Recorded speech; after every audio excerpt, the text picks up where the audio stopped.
नमस्ते, मेरा नाम है दीक्षा ठाकुर और आप मुझे देख रहे हैं श्री विश्वनाथ IAS अकेडमी सोलन से।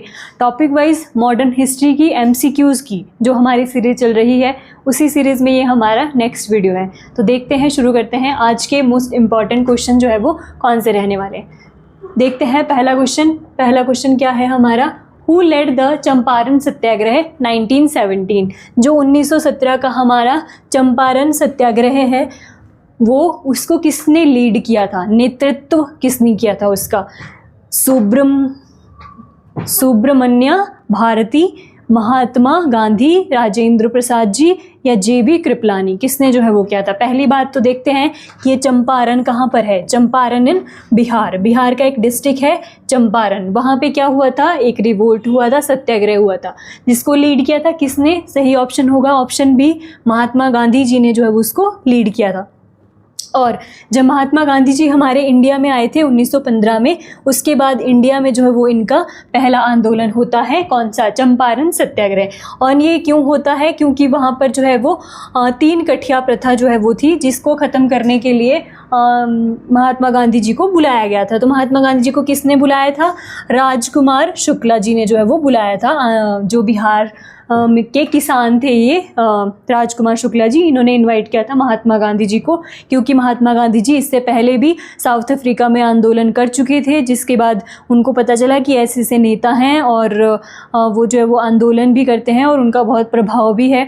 तो जो राजकुमार शुक्ला जी हैं उन्होंने बोला कि हमारे यहाँ पर भी ऐसी चीज़ें हो रही हैं, 3 कठिया प्रथा भी जो है वो हमारे यहाँ पर जो है वो है, आप आइए और इसके खिलाफ जो है वो हमारा सत्याग्रह कीजिए। तो महात्मा गांधी जी जो है इसका सही आंसर हमारा हो जाएगा। राजेंद्र प्रसाद जी की अगर हम बुक की बात करें तो वो है हमारी इंडिया डिवाइडेड, इनकी जो है वो बुक है। राजेंद्र प्रसाद जी की बात करें तो बिहार से थे, ये भी चंपारण सत्याग्रह में भाग लिया था इन्होंने, राजेंद्र प्रसाद जी की बात करें तो जब हमारी अंतरिम सरकार बनाई गई थी, जब कैबिनेट मिशन इंडिया में आया था ना, तो संविधान सभा बनाना था उसको और अंतरिम सरकार वो बना के गया था। तो अंतरिम सरकार जो बनी थी उसमें इनके पास कौन सी मिनिस्ट्री थी? तो मिनिस्ट्री ऑफ एग्रीकल्चर जो है वो इनके पास थी, खाद्य एवं कृषि विभाग, फूड एंड एग्रीकल्चर डिपार्टमेंट इनके पास था। राजेंद्र प्रसाद जी की और बात करें तो ये हमारी जो संविधान सभा थी, जो कॉन्स्टिट्यूशन असेंबली हमारी जो है वो थी, उसके कैसे थे, उसके परमानेंट जो हमारे प्रेसिडेंट थे, जो अध्यक्ष थे, वो भी कौन थे? हमारे राजेंद्र प्रसाद जी ही थे। राजेंद्र प्रसाद जी के पास कमेटी थी जिसका नाम था प्रोसीजर कमेटी। संचालन कमेटी के हेड भी कौन थे? हमारे राजेंद्र प्रसाद जी ही थे। राजेंद्र प्रसाद जी हमारे देश के पहले प्रेसिडेंट ऑफ इंडिया भी थे, और ऐसे प्रेसिडेंट ऑफ इंडिया थे जो 2 बार जो है वो प्रेसिडेंट बने। उनके बाद कोई भी पर्सन अभी तक 2 बार प्रेसिडेंट नहीं बना है। JB कृपलानी जी जब हमारा देश आज़ाद होने वाला था तो उस टाइम पे हमारे जो गवर्नर थे वो हमारे JB कृपलानी जी ही थे। तो ऑप्शन बी जो है वो इसका हमारा कैसा हो जाएगा? सही आंसर इसका हो जाएगा। चलते हैं नेक्स्ट पे। नेक्स्ट जो है वो क्या बोल रहा है, the Jallianwala Bagh massacre occurred in response to which law. Jallianwala Bagh हत्याकांड किस कानून की प्रतिक्रिया स्वरूप हुआ? वर्नाकुलर प्रेस एक्ट की, रॉलेट एक्ट की, डिफेंस ऑफ इंडिया एक्ट की या पब्लिक मीटिंग एक्ट की? किसकी वजह से जो है वो हमारा जलियांवाला बाग हत्याकांड हुआ? तो वो हुआ था हमारा रॉलेट एक्ट की वजह से। Rowlatt, sir Sydney Rowlatt person का नाम था, अंग्रेज एक ऑफिसर थे, सर सिडनी रॉलेट, उन्हीं के टाइम पर आया था हमारा रॉलेट एक्ट 1919 में। इसको ही बोलते हैं बिना वकील, बिना अपील, बिना दलील का कानून, रॉलेट एक्ट की। उसके तहत क्या था कि किसी को भी जो है वो, किसी भी पर्सन को शक के आधार पर जेल में जो है वो बंद रखने का कानून था कि किसी भी पर्सन के ऊपर जो है वो शक हो, या अंग्रेज़ों ने इसका मतलब गलत फ़ायदा भी उठाया कि ऐसे लोग जो उनके खिलाफ थे उन लोगों को इस कानून के तहत वहाँ से उठाया और जेलों में जो है वो डाल दिया। तो इसका विरोध जो है वो कर रहे थे जलियांवाला बाग में जो है वो अमृतसर में। तो इसी के बाद जो है वो हमारा ये हुआ था। अगर हम वर्नाकुलर प्रेस एक्ट की बात करें तो वर्नाकुलर प्रेस एक्ट लेकर कौन आया था हमारा? अगर वर्नाकुलर प्रेस एक्ट हमारा आया था 1878 में, हमारा वर्नाकुलर प्रेस एक्ट जो है वो हमारा आया था। कौन लेकर आया था? लॉर्ड लिटन जो है वो इसको लेकर आया था। ठीक है, तो ऑप्शन बी जो है वो इसमें हमारा कैसा हो जाएगा? सही आंसर हो जाएगा। चलते हैं नेक्स्ट पे। नेक्स्ट हमारा क्या है? Who presided over the Amritsar session of Indian National Congress in 1919। 1919 के अमृतसर अधिवेशन में कांग्रेस की अध्यक्षता किसने की थी? कांग्रेस के हर साल सेशन हुआ करते थे, ऑलरेडी हम पढ़ चुके हैं, और बीच में कोई स्पेशल सेशन भी होता था, लेकिन वैसे जो टाइमिंग होती थी वो साल में एक ही बार हम सेशन करेंगे वैसा डिसाइड था। तो लेकिन अमृतसर का जो सेशन था हमारा, उसके हेड कौन थे? लाला लाजपत राय जी, मोतीलाल नेहरू जी, मदन मोहन मालवीय या सुरेंद्र नाथ बनर्जी? कौन जो वो हमारे थे? तो उसके थे हमारे मदन मोहन मालवीय। ऑप्शन सी जो है वो सही आंसर हमारा इसका हो जाएगा। लाला लाजपत राय जी के बारे में हम ऑलरेडी देख चुके हैं, इनको पंजाब केसरी जो है वो बोलते हैं। सुरेंद्र नाथ बनर्जी, सुरेंद्र नाथ बनर्जी कहाँ से थे? बंगाल से थे। बंगाल जब विभाजन हुआ था, बंगाल डिवाइडेशन, उसका भी जो है वो इन्होंने विरोध जो है वो किया था। अगर हम इनके न्यूज़पेपर की बात करें तो इनका मोस्ट इंपॉर्टेंट न्यूज़पेपर है हमारा बंगाली, इनका मोस्ट इंपॉर्टेंट न्यूज़पेपर है जो पूछा जाता है। सर सुरेंद्र नाथ बनर्जी एक ऐसे पर्सन हैं जिन्होंने कांग्रेस के फर्स्ट सेशन में भाग नहीं लिया था, उसके बाद जब कांग्रेस का दूसरा सेशन हुआ था उसमें इन्होंने पार्टिसिपेट जो है वो किया था। तो ऑप्शन सी इसमें कैसा हो जाएगा? हमारा सही आंसर हो जाएगा। चलते हैं नेक्स्ट पे। नेक्स्ट जो है वो क्या बोल रहा है? The Rowlatt Satyagraha of 1919 was significant because it. 1919 का रॉलेट सत्याग्रह महत्वपूर्ण था क्योंकि उसने क्या किया था? United moderates and extremists again, जो उदारवादी और उग्रवादी दोनों को पुनः जोड़ दिया था, या फिर brought Gandhi to national leadership, Gandhi को राष्ट्रीय नेतृत्व की प्रमुखता दिलाई थी, या forced withdrawal of all repressive laws, सभी दमनकारी कानूनों को हटवाया था इसने, या फिर resulted in the first round table conference. ये फर्स्ट राउंड टेबल कॉन्फ्रेंस इस मतलब सम्मेलन का कारण बना था। क्या था रॉलेट एक्ट सत्याग्रह का? इसने क्या किया था? इसने गांधी जी को, brought Gandhi to national leadership, Gandhi ji ने जो है वो रॉलेट एक्ट के बाद सत्याग्रह एक सभा बनाई थी, इंग्लिश में भी यही बोलते हैं, सत्याग्रह सभा जो है वो इन्होंने बनाई थी, जिसके बाद क्या हुआ था?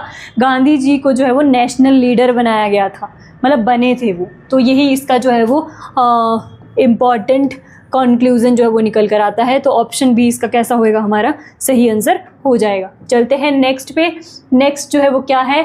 दयार की dual government under the 1919 act applied to. 1919 का अधिनियम के तहत द्वैध शासन किस पर लागू हुआ था? Central only, provinces only, native states, both central and provinces. कहाँ पर जो है वो 1919 के अधिनियम के तहत द्वैध शासन लगा था? वो लगा था प्रोविंसेस ओनली, जो हमारे प्रांत थे वहाँ पर जो है वो ये लगा था द्वैध शासन, जिसमें क्या था? दो तरह से सब्जेक्ट्स का डिवाइड जो है वो हुआ था। एक थे ट्रांसफर सब्जेक्ट और एक थे जो रिज़र्व सब्जेक्ट थे। रिज़र्व उनके खुद के पास थे जो ब्रिटिश गवर्नमेंट थी, और ट्रांसफ़र जो उन्होंने कुछ एक सब्जेक्ट जो वो ट्रांसफ़र किए थे इंडिया को, जिसमें इंडियंस को, जिसमें एजुकेशन होती थी हमारी, और हमारी एजुकेशन ले लो और भी आप चीज़ें जो है वो ले सकते हो। स्वच्छता वो जो है वो उन्होंने ट्रांसफ़र करी थी और अपने पास रखी थी उन्होंने। जैसे पुलिस, टैक्स कलेक्शन की जो चीज़ें थी वो भी किसके पास थी? खुद उन्होंने अपने पास रखी थी रिजर्व सब्जेक्ट्स में। ठीक है, तो ऑप्शन बी जो है वो इसमें हमारा कैसा हो जाएगा? सही आंसर इसका हो जाएगा। चलते हैं नेक्स्ट पे। नेक्स्ट जो है वो क्या बोल रहा है? द कामागाटा मारू इंसिडेंट 1914 वॉज एसोसिएटेड विद कामाटा गामारू घटना 1914 मुख्यतः किससे संबंधित थी? ये क्या था? ये कोमाटा मारू घटना ये क्या था? ये एक जापानी जहाज़ था, ये भी पूछा गया था। ये क्या था? ये एक जापानी जहाज़ था जो किराए पर जो है वो लिया गया था। क्यों? क्योंकि जो है वो लोग कनाडा जो है वो जा रहे थे इंडिया से। तो किससे संबंधित थी? पहले देखते हैं ऑप्शन क्या दिए हुए हैं। गदर आंदोलन के दमन से, ये कनाडा में नस्लीय भेदभाव से, या भारतीय क्रांतिकारियों को जर्मन समर्थन से, या फिर घरेलू किसानों के विरोध से। तो किससे संबंधित था ये? जो ये था हमारा रेशियल डिस्क्रिमिनेशन इन कनाडा जो है वो वहाँ पर हो रहा था। वहाँ पे जो है वो ये जा रहे थे, जो इंडिया से लोग थे वो वहाँ पे जा रहे थे, लेकिन कनाडा में उनको मतलब इस जहाज़ को उतरने नहीं दिया गया और उसी जहाज़ को वापस जो है वो भेज दिया गया। ठीक है, तो ये याद रखना, कामाटा गारू जो हमारा इंसिडेंट था, ये डेट भी बहुत इंपॉर्टेंट है, 1914 जो है वो डेट है, और ऑप्शन बी जो है वो इसमें हमारा सही आंसर हो जाएगा। चलते हैं नेक्स्ट क्वेश्चन पे। नेक्स्ट क्वेश्चन जो है वो क्या बोल रहा है? Who wrote the book Indian Unrest criticising the extremist. उग्रवादियों की आलोचना करती पुस्तक इंडियन अनरेस्ट किसने लिखी थी?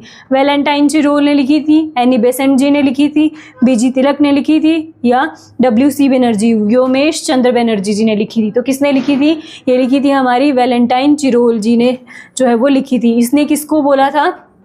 जो ये बीजी तिलक हैं हमारे, बीजी तिलक को इसने बोला था फादर ऑफ इंडियन अनरेस्ट भी इन्होंने बोला था, और इन्होंने बुक भी लिखी है इंडियन अनरेस्ट। तो याद रखना वैलेंटाइन चिरोल, इनको याद रखना, इन्होंने बाल गंगाधर तिलक को बोला था कि फादर ऑफ इंडियन अनरेस्ट। तो ये भी आप याद रखें। एनी बेसेंट की अगर हम न्यूज़पेपर की बात करें तो कॉमनवील है इनका न्यूज़पेपर है। एनी बेसेंट कहाँ से थी? आयरलैंड की जो है वो एक फीमेल थी एनी बेसेंट जी। एनी बेसेंट जी का रोल क्या है? 1916 में इन्होंने होम रूल लीग जो है वो चलाया था इंडिया में, ठीक है। बाल गंगाधर तिलक जी ने भी होम रूल लीग से जुड़े हुए थे। 1916 में इन्होंने भी जो है वो होम रूल लीग चलाया था। WC बनर्जी की बात करें, जो INC का हमारा फर्स्ट सेशन हुआ था, कहाँ पर हुआ था? बॉम्बे में जो है वो INC का फर्स्ट सेशन हुआ था। उसके भी हेड कौन थे? हमारे WC बनर्जी जो है वो हमारे उसके हेड थे, जो फर्स्ट सेशन हुआ था कांग्रेस का। सही आंसर इसका वैलेंटाइन चिरोल हो जाएगा। ऑप्शन ए इसका हमारा कैसा है? सही आंसर इसका हो जाएगा। चलते हैं नेक्स्ट पे। The key demanded of the खिलाफत मूवमेंट 1919-1920 वॉज, खिलाफत आंदोलन 1919-1920 की मुख्य मांग क्या थी? उस्मानी खलीफात या खलीफा आएगा ये, खलीफा की बहाली, रेस्टोरेशन ऑफ ऑटोमन कैलिफेट, या फिर end of British Raj, British शासन का अंत था, या रिलीज ऑफ पॉलिटिकल प्रिजनर्स, राजनीतिक बंदियों की रिहाई थी, एबोलिशन ऑफ सेपरेट इलेक्टोरेट, पृथक निर्वाचन की समाप्ति थी।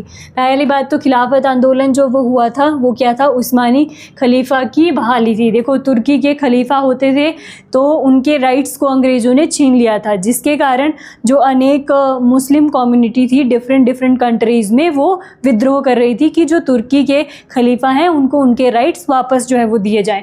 तो इसके लिए ही इंडिया में भी जो है वो आंदोलन हुआ, जो कौन सा था? खिलाफत आंदोलन हुआ था। तो क्या मांग कर रहे थे कि उस्मानी खलीफा यानी कि जो तुर्की के खलीफा हैं उनके जो राइट्स छीने गए हैं उनको वो राइट वापस दिए जाएँ। यही इसका जो है वो मेन रीज़न था। तो ऑप्शन ए इसमें कैसा हो जाएगा? हमारा सही आंसर इसका हो जाएगा। चलते हैं नेक्स्ट पे। नेक्स्ट क्या है? Which event marked the beginning of mass nationalist politics after 1919 के जन राष्ट्रीय राजनीति की शुरुआत किस घटना से मानी जाती है? रॉलेट सत्याग्रह से, लखनऊ पैक्ट से, जलियांवाला बाग से, या फिर होम रूल मूवमेंट से जो है वो मानी जाती है? भारत 1919 के बाद जन राष्ट्रीय राजनीति की शुरुआत, देखो तो वो मानी जाती है किससे? जो हमारा जलियांवाला बाग हत्याकांड हमारा हुआ था, और उसके बाद रॉलेट सत्याग्रह जो शुरू हुआ था उससे जो है वो मानी जाती है। तो ऑप्शन सी जो है वो हमारा सही आंसर जो है वो हो जाएगा। जलियांवाला बाग जब हमारा हुआ था कब? 13 अप्रैल 1919 को जो है वो हुआ था। तो वो एक बहुत बड़ा टर्निंग पॉइंट था जब जनरल डायर ने जो है वो वहाँ पर बहुत सारे जो इनोसेंट्स थे उनको जो है वो मरवा दिया था, मतलब गोलियाँ चलाई थी उनके ऊपर। तो वो जलियांवाला बाग में ही हुआ था। उसके बाद बहुत टर्निंग पॉइंट हुआ, रॉलेट सत्याग्रह बनी, महात्मा गांधी जी ने सत्याग्रह सभा बनाई। तो वो एक टर्निंग पॉइंट था बहुत सारी चीज़ों के लिए। तो वही है हमारा ऑप्शन सी इसका कैसा हो जाएगा? सही आंसर हो जाएगा। होम रूलिंग मूवमेंट के बारे में ऑलरेडी पढ़ चुके हैं, लखनऊ पैक्ट के बारे में हम ऑलरेडी पढ़ चुके हैं। 1916 में अंबिका चरण मजूमदार जी ने किया था। और यहाँ पर जो है हमारे जो मुस्लिम लीग थी और कांग्रेस थी वो दोनों आपस में जो है वो मिल गए थे कि हम साथ में मिलकर जो है वो ब्रिटिशर्स के खिलाफ जो है वो लड़ेंगे। वो भी लखनऊ पैक्ट ही था हमारा 1916 का। लखनऊ हमारा गोमती नदी के किनारे है, यूपी में एट प्रेजेंट जो है वो हमारा पड़ता है। चलते हैं नेक्स्ट क्वेश्चन पे। नेक्स्ट क्वेश्चन जो है वो क्या बोल रहा है? नेक्स्ट है which Indian leader negotiated with the British for the release of Ali brothers during the खिलाफत इशू। खिलाफत मुद्दे के दौरान अली बंधुओं की रिहाई के लिए ब्रिटिश ने किस नेता से बातचीत करी थी? क्या वो CR दास थे, क्या वो मोतीलाल नेहरू थे, महात्मा गांधी जी थे, फिर क्या वो शौकत अली थे? खिलाफत मुद्दे के बाद अली बंधुओं की रिहाई के लिए ब्रिटिश से किस नेता ने बातचीत जो है वो हमारी की थी? तो उस टाइम पे हमारे कौन थे? क्या CR दास थे, क्या मोतीलाल नेहरू थे, क्या हमारे महात्मा गांधी जी थे, क्या हमारे जो है वो शौकत अली थे? तो इसका आंसर आप जो है वो कमेंट सेक्शन में बताना कि इसका आंसर जो है वो क्या है हमारा। थोड़ा सा मैं चीज़ें आपको बता देती हूँ, जो चितरंजन था मतलब एक्सप्लेन मैं कुछ चीज़ें कर देती हूँ, लेकिन इसका आंसर जो है वो आप कमेंट सेक्शन में ज़रूर बताना। CR दास जो है वो हमारे किससे थे? जो हमारी पार्टी बनी थी 1920 के बाद, जो है वो 1920 नहीं, सॉरी 1922 के बाद जो है वो हमारी जब क्या कहते हैं महात्मा गांधी जी ने हमारा नॉन कोऑपरेशन मूवमेंट जो है वो ख़त्म कर दिया था, उसके बाद जो है वो पार्टी बनाई गई थी चित्तरंजन दास और मोतीलाल नेहरू के द्वारा जो है वो पार्टी बनाई गई थी, एक अलग पार्टी बनाई गई थी CR दास और मोतीलाल नेहरू के द्वारा। महात्मा गांधी जी के बारे में हम ऑलरेडी पढ़ चुके हैं, शौकत अली और उनके बारे में चलो आगे क्वेश्चन होगा तो आगे जो है वो देख लेंगे, ठीक है। तो इसका आंसर जो है वो आप कमेंट सेक्शन में ज़रूर बताएं कि इसका आंसर जो है वो क्या रहने वाला है, क्योंकि लास्ट क्वेश्चन था, ठीक है। तो ये थे आज की वीडियो के मोस्ट इम्पॉर्टेंट क्वेश्चंस। मिलते हैं आपसे नेक्स्ट वीडियो में। अगर आपको इसका PDF चाहिए तो हमारे टेलीग्राम चैनल से आप इसका PDF जो है वो डाउनलोड कर सकते हो। मिलते हैं आपसे नेक्स्ट वीडियो में, तब तक के लिए धन्यवाद, जय हिंद।